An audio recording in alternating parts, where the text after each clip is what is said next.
Hi, I'm Surabhi. I'm from Heads Up for Tails, and in this week's Learn with Huff episode, I have Adamya joining me. Adamya is a pet parent to 3 lovely dogs, and he has a question for us today.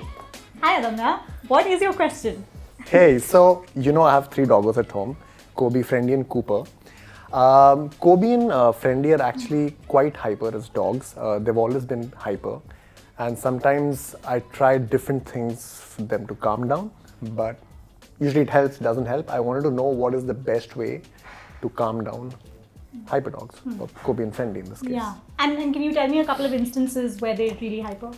So it's usually Kobe when he sees a dog on the streets, when he's looking down from the window, the balcony, or it's when somebody new enters the home, a stranger, or it's even probably just me and my brother coming back home from work.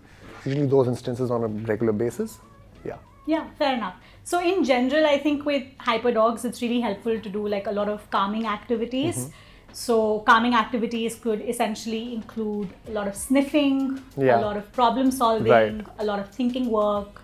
So for example, when you have guests over and Kobe gets really hyper, what's helpful at that point in time is, let's say, to do a little bit of a treat scatter. So you scatter treats in a along a surface area, let him sniff, give him a snuffle mat. So we tried that, but what happens is he usually loses interest. And now he's not so stimulated by a snuffle mat. Yeah. And I mean, I think I've met Kobe, so he's definitely like a really smart dog. And so I think it's helpful. I wouldn't say that, but yeah, he is. But I think it's also helpful to think about like rigor levels, right? So for example, another thing that could be really helpful is chewing. So, just keeping a couple of like chew bones right at the entrance. As soon as you come in, you sort of hand that over. I think a lot about your demeanor when you're entering, if you're also equally excited. So that sort of, they pick that up. Absolutely. So if you're calm and neutral, then they're also calmer and neutral. But I think that any exciting event needs to immediately met with a calming activity. And that could be, for example, in Kobe's case, it could be chewing. That works better for him. I think it's also about like distracting them. Well, in a way. Yes. I mean, distracting them, but not like stupidly, right? Can I give them math problems? Kobe, he'll probably solve that. Exactly. He'll probably solve but you get the gist, right? It's distraction with a purpose. I think though with the dog to dog piece, I think that definitely requires like behavioral intervention, which I think is a more deeper one-on-one conversation as opposed to like a video format. But I think in general, if you keep in mind like a repertoire of sniffing, problem solving with puzzles, chewing, those are really your calming activities to think about. Also, if you're very hyper as a person, which I am, I think it becomes harder. Because they sort of play on that. So think about sniffing and chewing for I'm going to start sniffing. I'm going to start using a snuffle mat. Things to keep in mind. You can start with the basic level at Heads Up for Tails and start it's probably these tips are probably for me more than my dogs. Possibly. But I think you should also keep in mind, and I know this about Kobe, right, that often dogs also get really hyper when they're struggling with pain. So I think a lot of people just assume that if a dog is in pain, they will be more demure, less moving.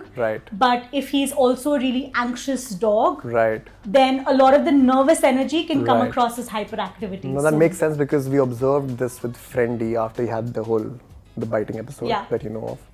I think he was more hyper. After that. So that probably that does make sense. So I think then the pain and anxiety need to be addressed very differently. Calming activities will help.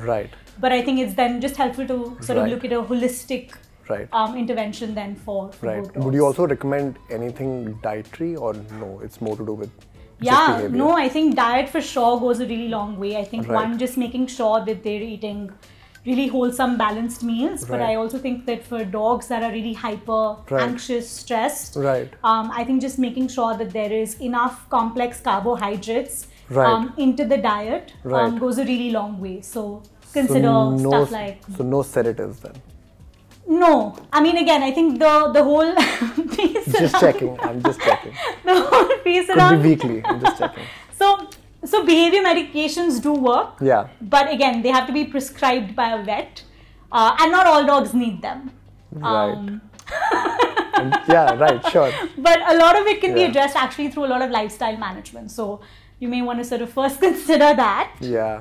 Maybe and get their then- consent first. Yeah. Yeah. Sure. Possibly. Yeah. Yeah. But that makes sense. Thank you so much. I think Yeah. these are tips that I could definitely try. Start with the behavioral aspect and then see how that works on them. Yeah. And yeah. Yeah.